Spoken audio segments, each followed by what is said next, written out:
Hey everybody, Jinza here, and welcome to another week of Small Bytes Plus. So this is going to be a fairly short video this week. I just wanted to show you a new game that has popped up on Steam that is completely free, but it is only a couple of hours long, so I don't really want to go too far into the game to spoil it for you. I just want to sort of give you the details of what sort of game it is, what it's about, and if it's worth your time. So this week we are going to be looking at a point-and-click adventure called Price. It has some people classing it as a horror game. I've played a bit of it and it's a bit more of a sort of a thriller game. There's some creepy aspects to it, but it's very sort of anime-y, sort of cartoon, as you can see in the background, and it revolves around all these characters that you're seeing through this starting cutscene. So if you're not familiar with point-and-click games, they're games that are very slow-paced, very puzzle-orientated, and sort of try and involve you getting your brain thinking, maybe a bit outside the box a little bit. They were quite reminiscent in the early 90s towards the late 90s. You saw a lot of PC games that were point-and-click adventures because they're quite easy to program well. You know, if you're good at programming games, they're a bit more easier. But this game has a beautiful art style, has very good music to it, and it has quite a nice story as well. It does sort of get you engrossed in the game. So, once we get into the game, I'll show you sort of what the point-and-click adventure is about, just in case you've never, ever played one before. There are some good points to this game, there's also some bad points, but I mean, for a free game, you can't really be too hard on it, because they're not really charging anything. Some of the menus are still not in English, but most of it has been translated because I believe it is a Japanese game originally. So we will get into the story and see what it is. So basically you have all these little things pop up, they're kind of clues. They sort of give you a sort of basis of where to look and stuff. But as you go through the game, you'll sort of get to the gists of what you need to be doing.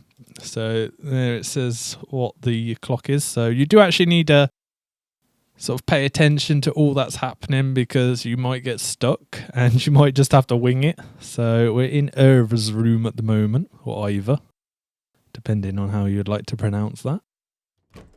And he seems to be stuck in there for some strange reason, and obviously this is the reason why you play it, is to find out why this guy is stuck in a room. Here's the tips. So you can use an item. Please click on it in your inventory first. After it is automatically moved to the square frame in the middle, click on the target on which you would want to use the item. Combining clues promotes the plot development. So it's pretty basic in its mechanics, but the puzzles can take some time, and it does take a bit of trial and error sometimes if you don't know exactly what you're doing. I would recommend playing through this without a guide. It'd probably take you 1 to 2 hours, depending on how fast you do the clues. So we have an item, we have part of a key. Let's have a look at the creepy doll. Dolls are always creepy. I don't know about you guys. I always find them pretty. Well, I think Tanya is even more so. She actually despises dolls. Yeah, okay. And then we'll have a look at the paintings, and the screen's gone all crazy. That is not my game glitching out, guys. That's actually supposed to happen, so don't worry about that. He seems to be a bit confused. Right, let's have a look. So the little paw, as you can see, it means stuff you can interact with. And you do have to try and remember some of this stuff because it does come in handy later on.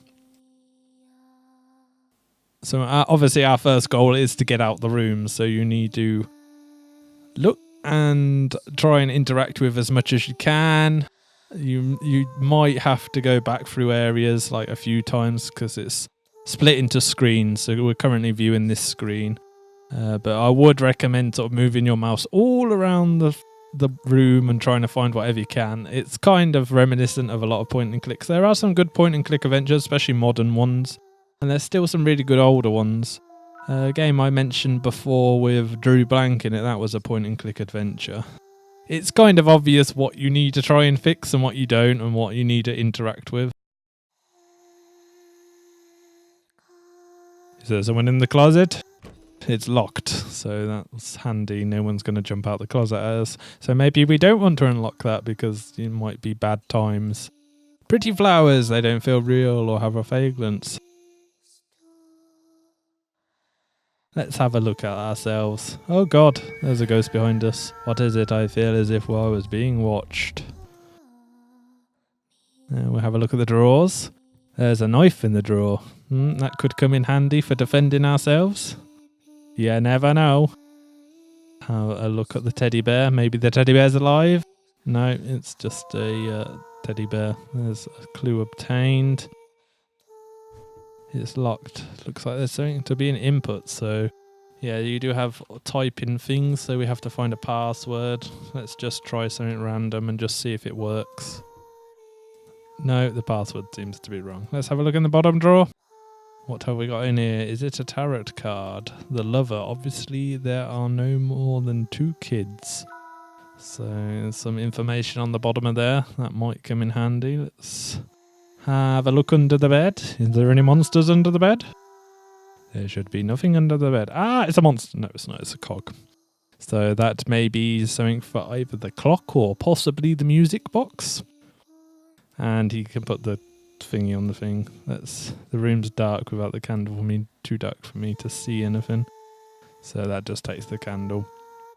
And as the inventory works as so. Oh, I know I wanted to go over there. Right. So you open up your inventory and you can see all the items that you have obtained. And when you do that, you can... Oh, we wanted the cog. And then you click on something, and if it's the right thing, you can use it. Which obviously it's not. Yeah. So basically, it would be nice to have some... I think the inventory is a bit clunky. It would be nice to know what you have selected, because it kind of doesn't give you any notification like you're using this item. Some of these games, when you say, like when you click on them and you use the item, it gives you like your mouse cursor will change to sort of notify that you have an item selected. This game doesn't, so I think this is probably one of the biggest downfalls of this game, is just how is the interface. It slides nice, and you can see, I don't really know what you need to slide in inventory. I mean, you could just have a bog standard normal inventory where you have everything, because once you get a few items, you can end up going through this over and over and over again just to get the item you need. But then, of course, you have the clues, which is at the top. The clue screen works a bit better than the inventory screen. Basically, you select 2 different clues. You can use the scroll button to get between them. And if you select the right ones, you can combine them to help advance the story, give you more tips. Obviously, it's just trial and error, really, unless you know what you're doing, which, you know, you're not going to know what you're doing. But if we try that, there we go. So we had Dad's gift, the toy bear. Must be Dad's gift to Ivor. That's why she cherishes it so much. So you do that for most of the clues. So it's best to search around the room first and get all the clues. Then you can try combining different ones. Well, I think that's the biggest drawback. I mean, the artwork's really nice. The music in the background changes from room to room, and it does kind of set the scene for what you want. And I mean, as you can see, all the artwork's pretty nice. The rooms look pretty decorative, and it does have that kind of creepy vibe to it. I wouldn't necessarily class it as a horror game. I've played probably about halfway through this, and I definitely don't sort of see myself getting scared at all. And that's what I would class horror as, is something that actually scares me.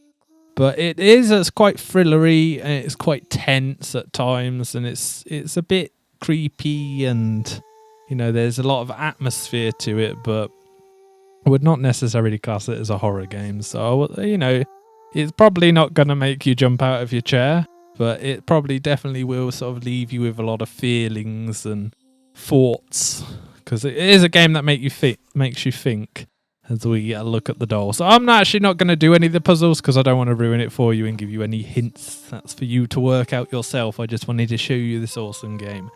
So I definitely recommend checking out.